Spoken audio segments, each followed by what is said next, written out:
Ça a été en tendance sur Twitter avec ces messages d'inconnus et de célébrités postant des photos d'eux à l'âge de 13 ans.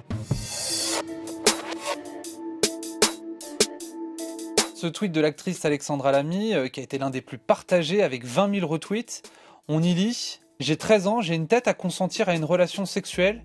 Messieurs du Sénat, votre devoir est de protéger les enfants » avec le hashtag « Avant 15 ans, c'est non ». Alors au-delà de ces réactions, que dit vraiment le Sénat ? On parle de consentement, de non-consentement, d'avant 15 ans, d'avant 13 ans. Beaucoup de raccourcis ont été faits autour de cette actu, on fait le point avec vous.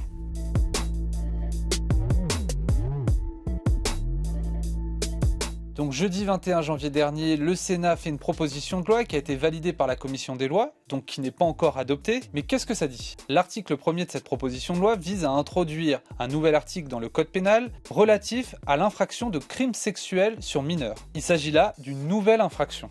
Elle vise à punir tout acte de pénétration sexuelle commis sur un mineur de 13 ans en appliquant la même peine que s'il s'agissait d'un viol. Mais, et ça a de l'importance, sans qu'il ne soit nécessaire d'établir l'absence de consentement de la victime. Toute relation sexuelle avec un mineur, un jeune mineur, est interdite. Le mineur ne sera jamais interrogé sur son consentement et donc n'aura pas à prouver. C'est là la seule différence avec l'infraction de viol ou d'agression sexuelle. La peine encourue pour cette nouvelle infraction serait la même que pour celle d'un viol, c'est-à-dire 20 ans de réclusion criminelle.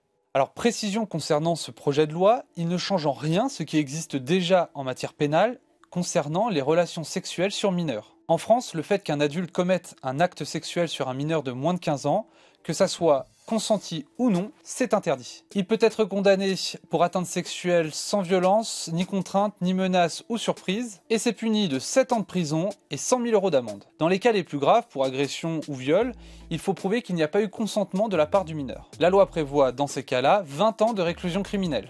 Autre notion importante dans la proposition de loi du Sénat, la notion de consentement qui est parfois difficile à déterminer. Que dit la loi à ce sujet ? Le non-consentement, autrement dit le viol ou l'agression sexuelle, se caractérise par deux notions dans la loi. Un élément matériel qui est ici caractérisé par un acte de pénétration sexuelle, autrement dit il faut bien prouver qu'il y a eu acte sexuel, et un élément intentionnel, autrement dit prouver que l'auteur présumé du viol a exercé une coercition par contrainte, violence, menace ou encore surprise sur la victime. Autrement dit, la justice doit déterminer si la victime, quel que soit son âge, était consentante au moment du rapport sexuel avec l'adulte. Alors même si certaines décisions juridiques ont déterminé que la victime était automatiquement trop jeune pour donner son consentement au moment du rapport sexuel avec un adulte, dans certains cas elle a aussi déterminé que le mineur était doué de discernement. Et là la justice ne pouvait pas se baser uniquement sur l'âge de la victime pour déterminer l'absence de consentement. Résultat, des décisions qui ont choqué, quelques exemples. En septembre 2017, le parquet avait dans un premier temps décidé de ne pas retenir la qualification de viol pour une fillette de 12 ans qui avait effectué une fellation à un adulte de 28 ans. En novembre 2017, acquittement en première instance par la cour d'assises de Seine-et-Marne d'un homme accusé d'avoir violé une fillette de 11 ans. Autre question qui se pose par rapport à ce projet de loi du Sénat. Pourquoi ne pas utiliser les termes de viol et d'agression sexuelle qui existent déjà dans le code pénal au lieu de créer une nouvelle infraction ?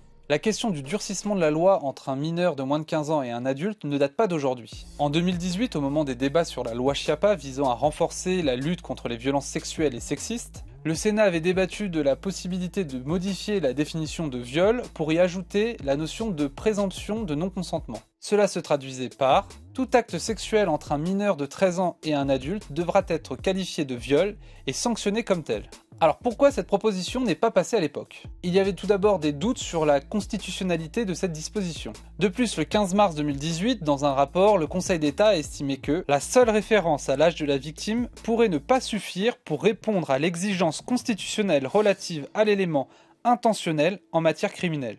Autrement dit, pour le Conseil d'État, l'âge de la victime ne suffisait pas à déterminer s'il y avait intention ou non de commettre un crime. Enfin, beaucoup d'internautes et d'associations de l'enfance se demandent pourquoi fixer cette infraction de crime sexuel sur mineur à 13 ans et pas 15 ans. Le Sénat répond à cette question dans sa proposition de loi du 21 janvier dernier et fait référence à cette décision du Conseil d'État sur la loi Schiappa. En effet, dans la version initiale du projet de loi Schiappa, le seuil de 15 ans avait été envisagé.